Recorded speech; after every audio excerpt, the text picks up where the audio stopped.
இயேசு கிறிஸ்துவின் இனிய நாமத்தினாலே உங்களுக்கு அன்பின் வாழ்த்துக்கள். இந்த நல்ல நாளை காண செய்த தேவனுக்கு ஸ்தோத்திரம் உண்டாவதாக.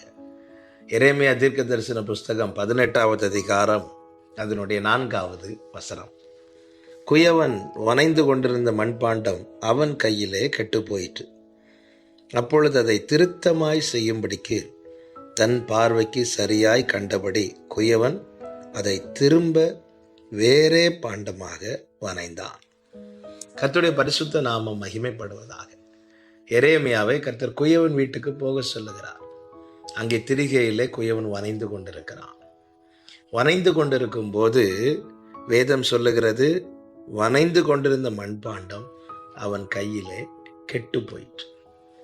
பொதுவாகவே ஒன்று கெட்டு போனால் அதை தூக்கி எறிவது வழக்கம். கெட்டு போன யாதொன்றையும் நாம் கையில் வைத்திருப்பதில்லை, நம்மிடத்தில் வைத்திருப்பதும் இல்லை. அதை தூக்கி எறிவது, அதை நம்மை விட்டு புறம்பே தள்ளுவதுதான் வழக்கமான காரியம். ஆனால் இங்கே கெட்டு போனதை இந்த குயவன் தூக்கி எறியாமல் மீண்டும் தம்முடைய கரங்களிலே வைத்து அதை திருத்தமாய் செய்யும்படிக்கு, தம்முடைய பார்வைக்கு சரியானதா இருக்கும்படிக்கு அதை வேறே பாண்டமாய் வனைகிறான் என்று வேதம் சொல்லுகிறது. இந்த நாளில் என்னை கேட்டுக்கொண்டிருக்கிற அன்பு சகோதரா சகோதரி, நாம் கெட்டு போன பிறகும் நம்மை தேவன் தூக்கி எறியாமல் தம்முடைய கரங்களில் வைத்திருக்கிறார் என்றால் அதற்கு பெயர்தான் கிருபை. இந்த கிருபை எதற்கு தெரியுமா? எப்படியும் வாழ்ந்து கெட்டு போகலாம் என்பதற்கா? நிச்சயமாக இல்லை.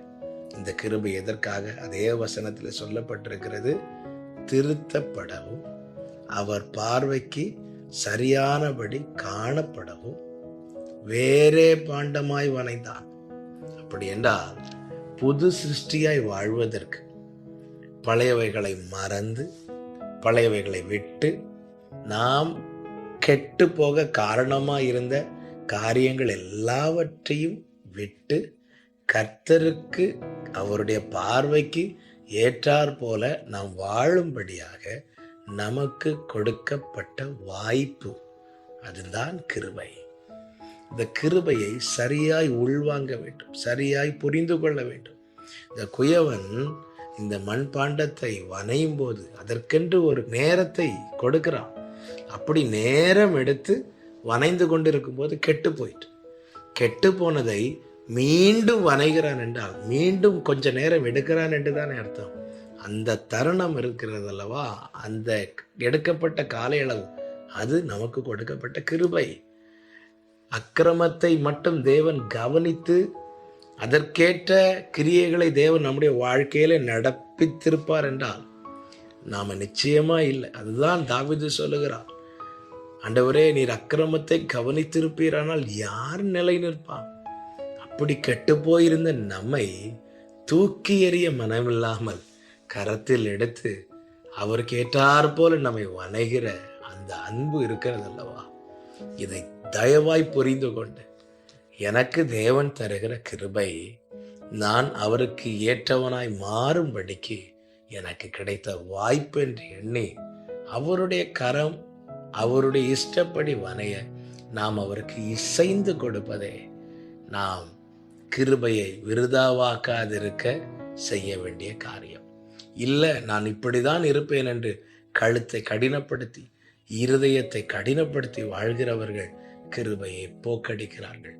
அப்படிப்பட்ட நிலையில நாம் ஒருவரும் காணப்படாதபடிக்கு தேவன் நமக்கு தந்த வாய்ப்பை பயன்படுத்துவோம், அவருக்கு ஏற்றார் போல மாறுவோம். கர்த்தர் அப்படியே நம்மை நடத்துவாராக.